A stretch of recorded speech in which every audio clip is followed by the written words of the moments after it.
looks like the body, because we're just seeing it frozen there, looks like that was a resignation. Yeah. And we have our first CARO-KANN defense. Funny that I once played this against Jose over the board. I played this exact variation. Pawn on h4, and instead of the move c5, I played h6, and we went into a really, really deep line where he knew slightly more than me. And then I sat there, Aman, and I went, why do I play the CARO-KANN? Like, my position was so bad. And Magnus going for a huge sideline, which you have to do in these variations. Like, you have to play this like c5 thing in blitz and just go for some strange game. Yeah, no, he had you contemplating your life choices there about the CARO-KANN. I've had that happen in many an opening, some of which I decided never to play again. But as you mentioned, Magnus, just going for those sidelines, this is clearly something the engine is favoring Jose with right now, but it's imbalanced. That's really what Magnus is looking for out of the opening. Yes, and I think as we get to the next 5 or 6 moves, that evaluation bar will drop to 0 or close to it. It's not easy to prove that the position has that degree of an advantage. You play a few natural moves with white, suddenly your plan is not so clear. But here I have to say, to me, the plan is pretty clear.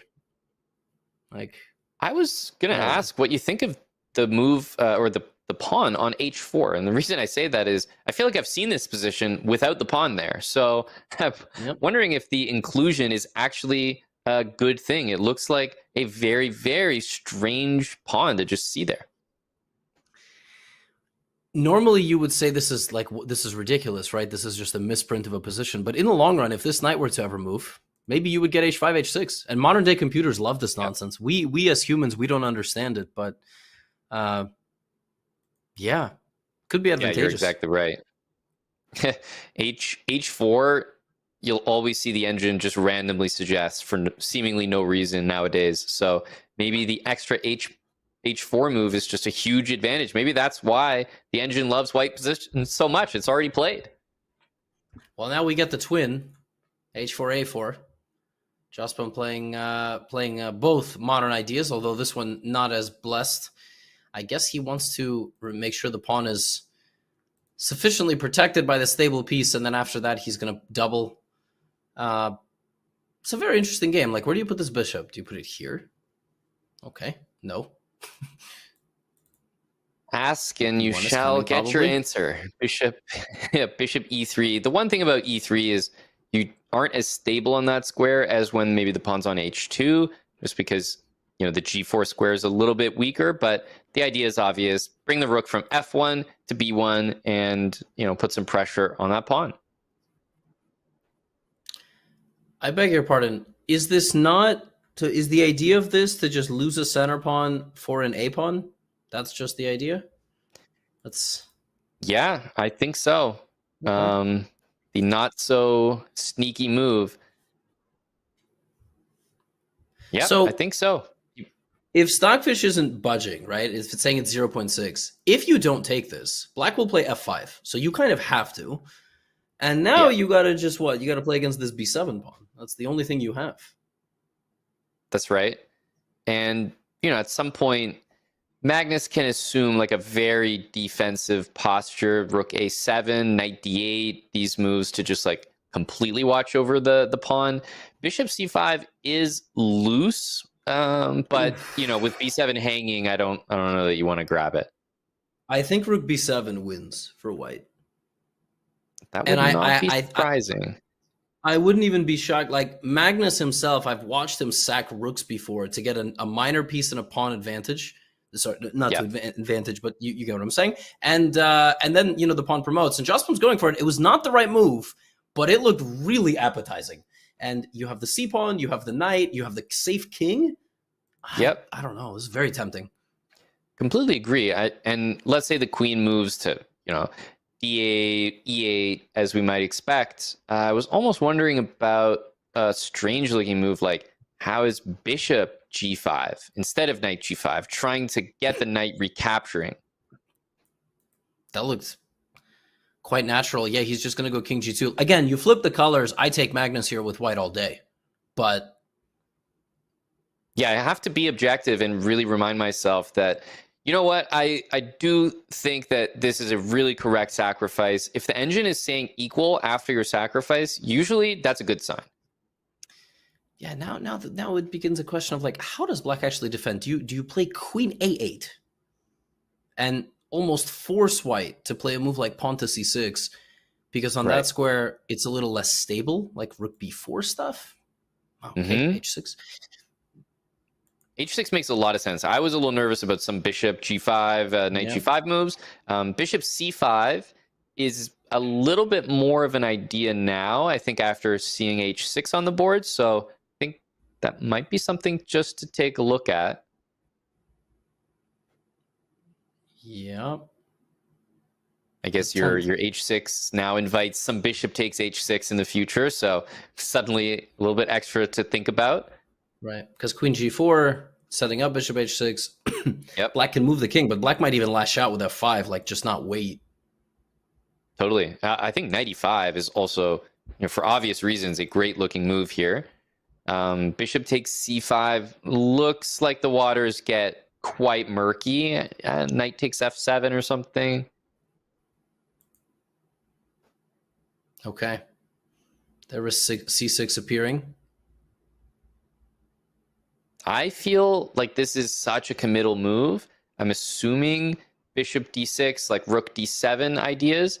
But at the end of the day, I have liked white's position from the start. It's so tough to play well, but I really like the energy and the fact that he didn't shy away against Magnus from making the sacrifice that you intuitively just pointed out as rook takes b7. And speaking of bishop f6 here, maybe the idea was g4, g5.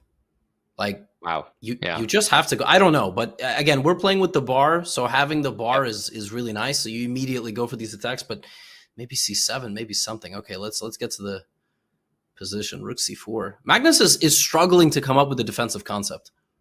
Yeah, and this is why it's important to play these imbalanced positions against Magnus. These are the ones that he's not as used to, that you are going to have your chances. There's c7. Maybe he wants to play rook to b8 and just kind of sit on that c7 pawn. Right. But then you even have queen a8. I mean, you really could be breaking through here. I wouldn't be shocked if Magnus tries to sack back the rook for the bishop and the pawn and just have a completely stable position. Yeah, you do not want to allow that. If queen to d7, I'm also wondering about knight e5. Is it smart to simplify in that way, basically say bishop takes and then rook b8, because probably Magnus would be happy with that. Okay, and Magnus has made a mistake. Queen back to b1, guarding the rook from the other side. Great move. And yeah, what do you do against rook to b8? I guess queen f3 is still there in some positions. Right. But you don't even have king h7 as like a get me out of check move in the future because it's covered. Okay, but knight d2, knight e5, I don't know. Yeah, knight e5 feels like gets the knight out of danger because you're right. Rook b8, there is queen takes f3. Oh, there might be like knight c6, rook d1 ideas? Like you try to give up the rook for the... Doesn't quite work, but yeah, like knight e5. Yep, knight e5 feels right. I think we're both feeling knight e5 here. Why not take the tempo? Rook c1 is covered by the bishop in case you're trying to make that idea work here. Right. Oh. Yeah, Jose's heart is probably beating like fast. He knows. Yeah, By that's the what way, we got to get on that CC, right? Heart rate monitor. yeah, we really do. I mean, seriously. Now, okay, he's gone 95, but he played it in 50 seconds, Amon. Rook a4. Yeah. Look at this. I think Magnus knows that he's in a bad spot here. Why didn't he go playing quick? Rook b8, rook a1, I guess, was winning. Wow. Okay, so now rook a1 feels like the move. Where's the win? You got 30 seconds. Is it queen b6? Is it rook? It's not rook b8. What is it? It's so tough. It's so tough because at this point, I'm starting to wonder about any knight move. Knight d7, knight g6, right? Everything looks good. Yes. Knight d7 is really nice. And once f8 goes down, everything on the back rank is finished. Yeah, Magnus plays probably his worst game so far, and Jospin plays, in my opinion, his best game. Rook b8 is also a big threat. If you go, okay, takes. Bishop now is an important question. Takes here, bishop takes on c7 is forced. Oh! Does this work? Queen h7, rook c7. Wait, he's going to take on c7 first. What a win for Jose Martinez. He's just checkmates Magnus.